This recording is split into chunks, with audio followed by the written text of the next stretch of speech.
It's time to study some rook endgames, and I can see that you are in the mood for it and you would like to learn everything about this most important type of endgame.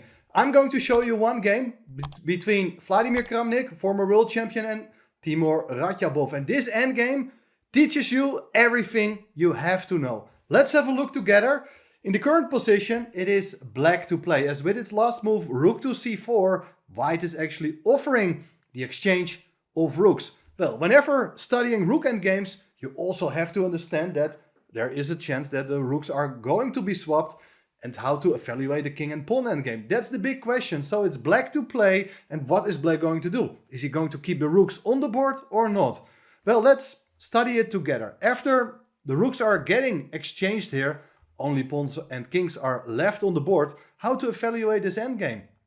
Well, very simple. Black has 4 pawns on the queen side, whereas white has 3 pawns stopping them. So black is not able to create a passed pawn on that side of the board. If you push the pawn will be taken. If the other pawn will be pushed, you also take it. The same is basically happening on the king side, in which black is not able to advance its pawn. White is controlling all the pawn moves of black. That means that the only option for black is to move the king.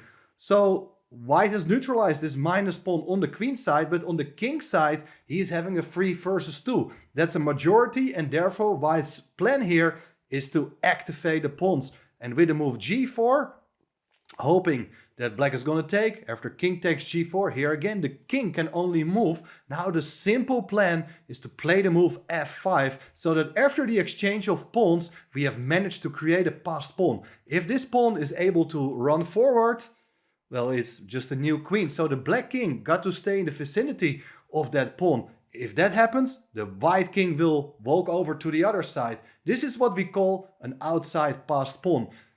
We may even lose the pawn on h4 or any other square on the h-file. That's not a problem, because white's king is much faster, wrapping up the other pawns on that side of the board, creating a new passed pawns, and that will win the game eventually.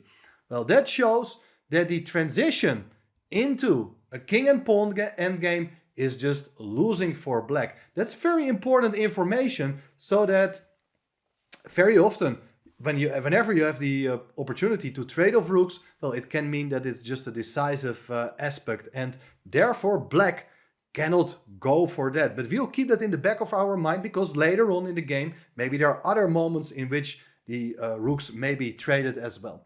Well, in the game there followed the move rook e7. This is not a good move, but later I'm going to explain you why. Rook e7 is actually such a logical move to protect the pawn, and normally you don't want to lose such a pawn. How is white going to proceed? Well, that's also a very important question. In the game there followed the move g3. This is a very useful waiting move, strengthening the pawn formation. All the pawns are nicely supported. And what should black do? Well, that's also not simple, because the rook doesn't want to give up the protection of the pawn. If the rook goes away, let's say to d7, well, white is going to place its rook on e4, and white occupies the open file, is able to infiltrate with the rook. That shows that the rook on e7 doesn't really want to go away. Well, the only move then seems to be king f6. But now white is going to offer the exchange of rooks again, because if black accepts it, we have the king and pawn endgame, and white is able to break through with a move like f5, and very soon the move g4 will be played. We create an outside passed pawn, and later on the pawns on the other side of the board will be taken. Therefore black cannot allow that. Played here the move rook to f7. What should be done next? Well, rook e6. The rook enters, making use of the support of that pawn on d5. The king went to f5, and look now, the rook goes to e8.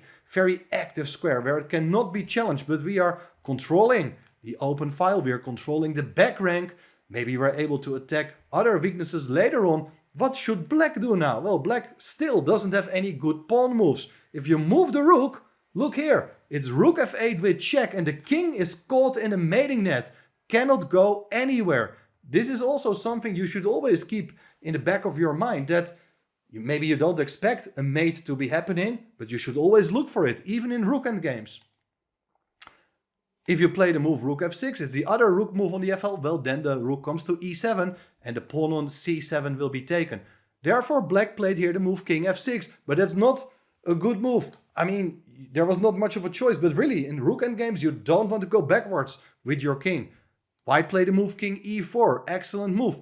The king goes to g7, and now the big question is, how are you going to make progress? What do you want to do with your king? Well, a very tempting plan is here to bring the king around to attack the weakness. Later on, the rook may also help to attack the pawn on c7, and that pawn is going to be lost. However, if you do that immediately, maybe the black king is going back to f6. And black also has the same plan, that it would like to walk in with its king to attack the pawn on g3. You see, the activation of your king in endgames is also the key to success. Let's take it back. Instead of playing the move king d4, Kramnik played an excellent move. With the move rook e6, he prevents the black king from getting back into the game. The rook keeps an eye on the pawn on g6, which needs to be defended by the king. And keep in mind also that rook f6, offering the exchange of rooks, is unfavorable for black. Black played here the move king h7. And if white would have played here the standard move king to d4, after king g7, go king c4, I don't see anything black can do against the invasion of the white king, followed by rook e8, rook c8, win the pawn on c7, and black's counterplay is way too slow. Because once you win the pawn on c7, pawn on d6 will fall as well, and white's d-pawn, eventually a passed pawn, will be way too strong. In the game, and I should say it was actually a blitz game between these two guys, white went back with the king to f3. And now after the move king g7, Kramnik played a different plan. He wanted to break through on the king side, but it's not a king and pawn endgame. There are still rooks on the board. And what black should do here is not hesitate. Don't sit and wait, but rather try to become active immediately. With a move rook f5, which was not played in the game, black could have saved this inferior position. If you play the move rook e7 with check, king f6, you're giving up the pawn on c7. Now, the trick is don't take the pawn on d5 because of rook b7 and the pawn on b6 is lost. But now, a brilliant pawn sacrifice, b5, can be considered. After a takes b5, rook takes d5. This pawn on the b file is really weak. If you advance it, then another very important technique is to get the rook behind the passed pawn. The b pawn is not going to be dangerous. Black is about to take the pawn on b3, and that is absolutely okay for black, as at some point black is going to push the a pawn as well. White got to stop it with its rook, and then the white's pawn on b6 or b7 can simply be taken. So that's the way to save the game. If we take it back, we go to this position after the move king g4. White is planning to break through on the king side, but it's not going to be simple. King h7 was played with the idea that after king g5 there is rook f5. What should white do now? Very good question. In rook endgames, you should not care too much about material. If you have to sacrifice a pawn, it's very often a good idea so that you are able to create a passed pawn for yourself. The key move here for white is the move h5. After g takes h5, you're not going to take that pawn on h5 because maybe later the pawn on f4 can be taken. Key move here is king to g5. We can ignore that pawn on h5 with the idea that after king g8 we bring up the pawn to f5. This is very important. Now, here again, if black would play a move like rook g7 check, the best move is to go rook g6, forcing the exchange of rooks. Because of the pin, you can take the pawn on h5 next, and the king and pawn endgame is of course winning thanks to that outside passed pawn. Rook g7 is not a good move. In the game they follow the move rook h7, hoping that this h-pawn can generate some counterplay. But here they follow the move f6, very strong move. You're bringing up the pawn. And now, after the move h4, they follow the move king g6. And black resigned. There is the threat of rook to e8 with checkmate. You see the difference with the starting position and the position we are having now. White's king is dominating the board. Black's king is back at the edge of the board. The rook is threatening checkmate. You cannot advance the pawn. This rook is also very passive on h7. You wished that the rook was somewhere behind to give a check, for instance, on the g file. I should also point out that, by the way, it's not possible to play rook f7 here because of rook e8, rook f8, f7 with check. You cannot take the pawn because of the skewer, and if you go king h8, the rook will be taken. That is just game over. So many important endgame themes have been shown in this game. Now I would like to go back to the starting position, because here the main lesson of this video is going to be explained. Whenever you have a rook endgame, you should always consider whether it's possible to play active, looking for counterplay, or wait passively. In the game we have seen that Radjabov on multiple occasions decided to play very defensively to protect the pawn with the move rook e7. That is not what you want to do. The rook is the only piece on the board together with the king, and these two pieces, they need to be employed in the most efficient manner. Let's take it back. Was rook e7 the only way to play here? No, I mean, we have seen rook exchanging rooks on c4 is not a good idea, but black is definitely also not obliged to take on c4. A much better continuation is to play actively with the move rook e1. Here again, you're not minding giving up that pawn on c7.